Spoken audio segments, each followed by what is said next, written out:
Grade. It used to be, when I first got here, a semester's worth. It's now only 10 weeks worth. We had to redirect some personnel into 8th grade foreign language and to control class sizes and other things to help reduce budgets in years gone by. So right now, 7th graders take 10 weeks of French or Spanish. They don't really, they can choose, but it's a choice based on not having any experience, which is kind of, well, by removing that position, you basically, the 7th graders would go to study hall.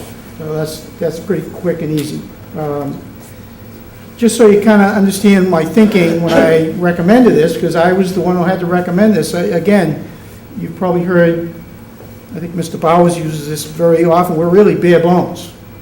So we start tossing around what ifs and how are you going to reduce, and all the principals are in the same boat. We're all trying to contribute our fair share to the district well-being.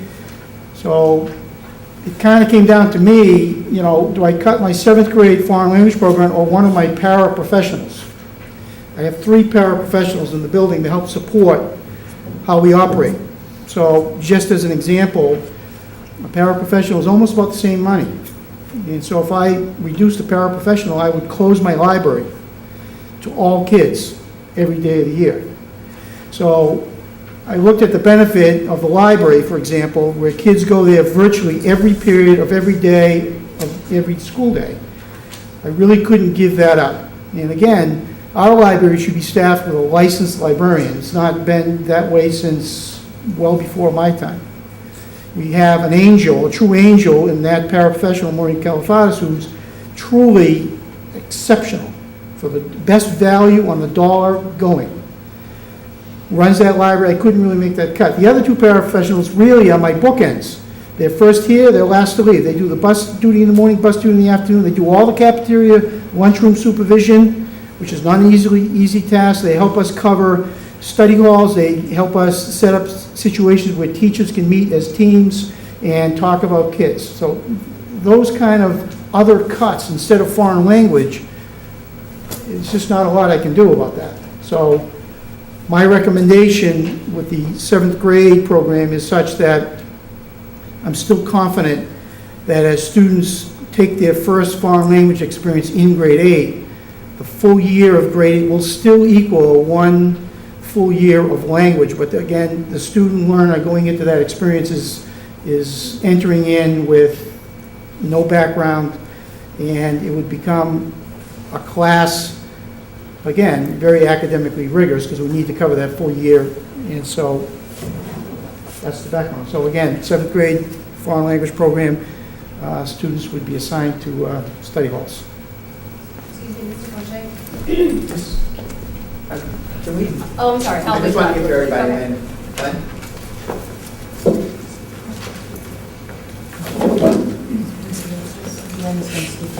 Okay. Okay, Mr. McKay will speak for all the elementary schools. And you have? Good evening. Okay. Good evening.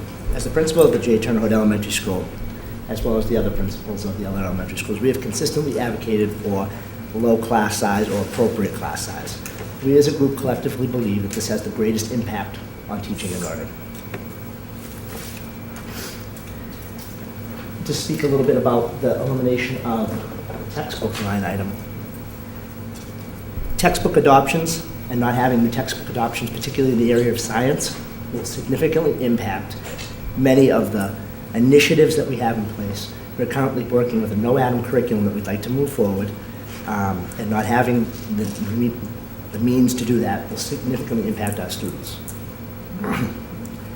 The impact of the elimination of the instructional technology position will hurt all of our technology initiatives. We currently are piloting podcasts. We're using TeacherTube with our students, uploading videos to school websites, and we know our learners. They're 21st century learners, and they need to have that technology in their hands. So without that support, their learning will significantly decrease. Thank you. Patty Bullard.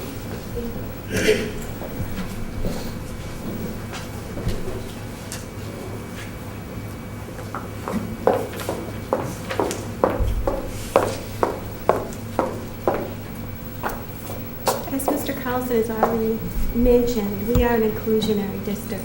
We support inclusion of all students. Two of the areas, therefore, that I find particularly devastating are two that Patrick Daly has already mentioned, one of which is professional development. Our teachers need sufficient professional development in order to teach all of our learners, all of the students that come before them, in regards to co-teaching model, inclusionary practices. The other area that I find particularly devastating in these budget cuts is the reduction of the instructional technology teacher.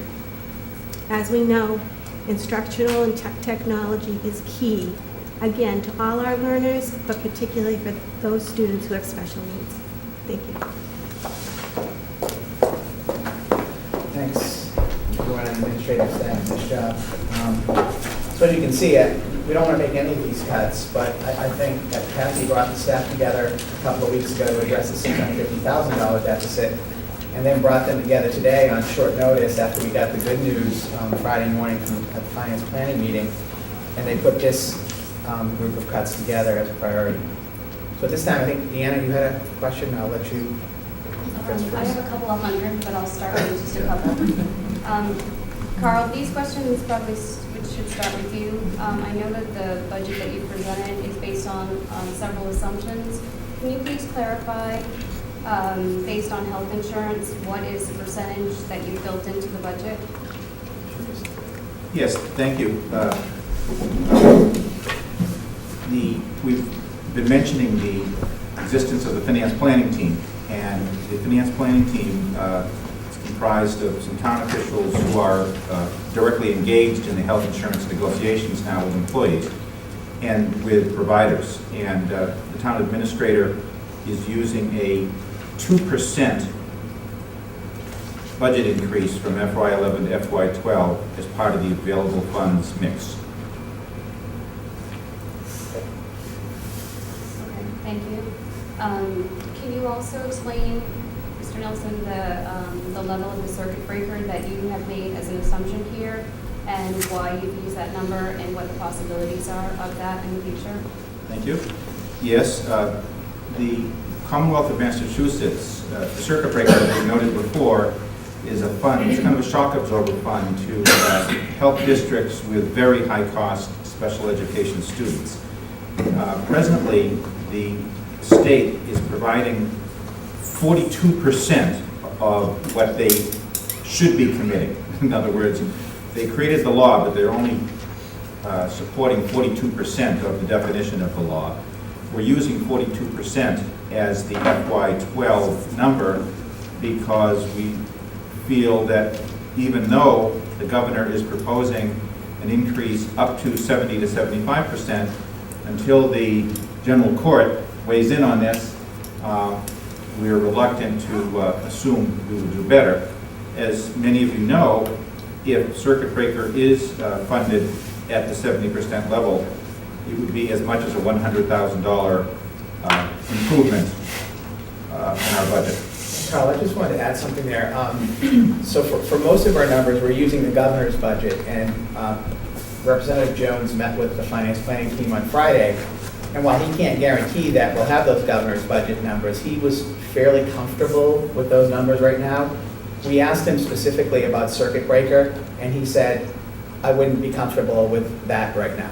So we have much less of a guarantee that we're going to get the additional circuit breaker money than we do that we're going to get the funding, Chapter 70 funding and the other state aid that was in the governor's budget. So at this time, we don't feel comfortable putting in that 70% number because Brad basically was advising us to hold to where we are right now. And this, the Chapter 70 money that we've assumed and the money that we assumed from the unrestricted local aid is based on the governor's budget as well, Yes. prior to any House budget negotiations, right? Yes. Okay, thank you. Mr. Fouché, you had mentioned that if you eliminate the 7th grade, what is an exploratory program, the students will go to a middle school. So can you just talk about the study halls right now. And, oh, I'm sorry, you said they go to a study hall. I know that the seventh graders are already in study halls. Study halls right now are part of our general arts rotation, which is art, music, computers, PE, and health. For sixth grade, eighth grade, typical student would have one 10-week study hall opposite art, music, computers, and a 3-day study hall and another period that would be offset PE, health. That would be sixth grade, seventh grade, a typical schedule. A sixth grade, eighth grade typical schedule. In seventh grade, that 10-week study hall that the eighth grade and sixth grade so enjoy is there for foreign language. So in actuality, seventh grade study halls would increase, but they would now be in line with what is in place for grade 6 and grade 8.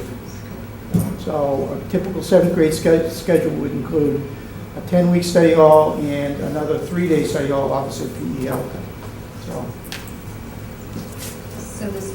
So just so we're clear, in sixth and eighth grade, study hall is pretty standard every single day, at least for one period already. And the study halls in seventh grade are every 3 days. but then Well, currently, right, seventh so- grade enjoys far fewer study halls Right. because they have the foreign language program. So Right. if you think of the study halls in the schedule as placeholders, if we could introduce family consumer science or a theater arts program or an exploratory program in grade 6, we could just put those right in place of study halls. We know how it would work, it would fit in beautifully, and we know that, in fact, it would enhance the learning environment. So, Yeah, if I could, I know you have more questions, but can I see if I'm going to see if you other people have questions, we'll come back to you. Any other questions? Jeff? Yes, Jeff Yule. I, like my counterpart, Sean Delaney, wear a couple hats. I'm a parent and I'm a selectman as well. I have to say that my children have gone through the entire system so far, they're sophomores. They are well educated, and I have to compliment everyone in front of me and all the teachers for the fine job that they have done. I will say that, unfortunately, that some of their education is through TV. They watch a lot of National Geographic, they watch a lot of science programs. They love it. And that's very helpful when they go into the classes. In looking at this, there's no doubt that the unions need to come forward. They need to present themselves for the benefit of the children. But it's not just the teachers' union that we need to talk about, because all the money comes from one pot. The union, the police union, fire union, and any other union that we have in town. They all need to come forward and step up and begin to think of the town as one community, and they being part of that community. As far as your end of the budget is concerned, I made a suggestion last year, I'll make it again this year. I think that last year, if not the year before, you hired a new food services company, and I understand that they've done a very good job, and there was really no loss of personnel, if I remember correctly. You have to look at the custodial services the same way. There are schools, educational systems that are beginning to use custodial services, outside custodial services, without the loss of personnel.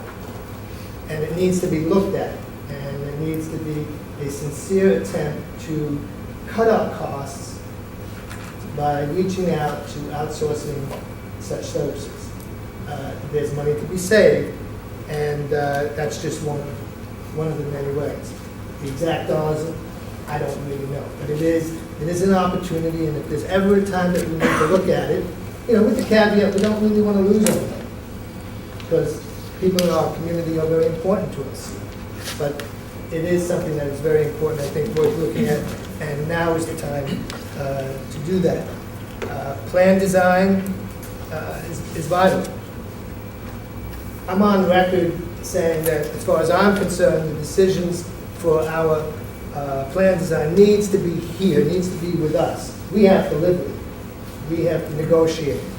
I don't think it belongs at the state level, but it needs to be here. That